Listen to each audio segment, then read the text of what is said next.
Hello and welcome to this review of the Shockbots3D Shockwave and Aftershock models. Here you can see them in the box that they arrived in, which is a cardboard box. So let's get them out of that and show you the models themselves.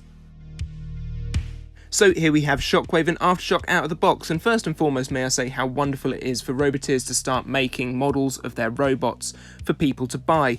It's an idea I've had for a long time that people should do. They will sell like hotcakes, but I think the main reason why teams from Robot Wars, for example, haven't yet is because of licensing.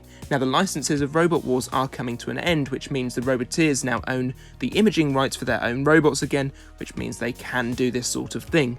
So we might get to see more and more of this going forwards, especially if this lot of sales is successful. First, let's take a look at Aftershock. This is a scale replica of Aftershock, and it is quite small, which I think goes to show how small the actual robot is in comparison to some of the others. As we look around the robot, you can see detailing of the locking area and the removable link safety hole, plus some details of the wheels on the base, where the 3D printer has decided to do something a bit weird and make some groovy shapes in it. Unfortunately, with 3D prints, they don't always come out perfect, and mine does have a slight imperfection on the back, but I don't really care about this. This is going to be on display. You can also see some slight indentations of more wheels, so overall, the detail's pretty good on this one. Shockwave also features some decent detail. It has some bolts on the top to attach further armour. You can also see some slight indentations on the top where you might have some clear plastic panels. You can see some detail on the back as well where there's more indentations, and on both sides you can see where the weapon attaches to the main chassis. The detailing doesn't stop on the face of the robot. On the underside of the wedge you can see some supporting brackets that all have holes in going all the way through, which is some very fine detail to do on a 3D printer, and these have been captured very, very well. My one minor bugbear is that the wheels aren't quite the right colour. That goes for Aftershock as well, and there aren't the decals of the logos, but this is a straight 3D print, and what are you expecting from Will Thomas here? Turning to features, Aftershock has a 360-degree spinning weapon. That is it. Unfortunately, the wheels on this are printed in place.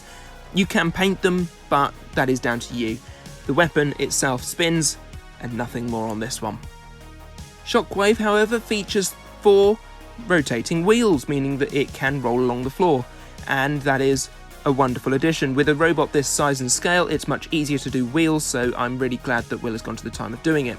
You can also see that the weapon spins through 360 degrees, as is the way with the actual robot. This is a wonderful replica, and I love it. Doing a quick size comparison with the perfectly in-scale Dan Tomkia toy, you can see that these two fit in very nicely next to each other. They work so well, but Aftershock still looks tiny, and in comparison to 2 other Aftershocks, there is my model on the left and the model I had commissioned by JP on the right. So this new Aftershock is the smallest. So overall, what do I think of these models? These two are fantastic. I absolutely love them, and it's great fun to pose them and fight them against other model robots, something that I do frequently with my model making robot fighting series. I believe Will Thomas is making these to order over on Etsy, so if you wish to go and get your hands on these, you can go and buy them. They are £20 a piece, which is pretty good going for what is basically a Robot Wars replica. There's also a load of other merch over there for Aftershock, Team Shock in general, so make sure you go and check out their website, a link for which you can find in the description below.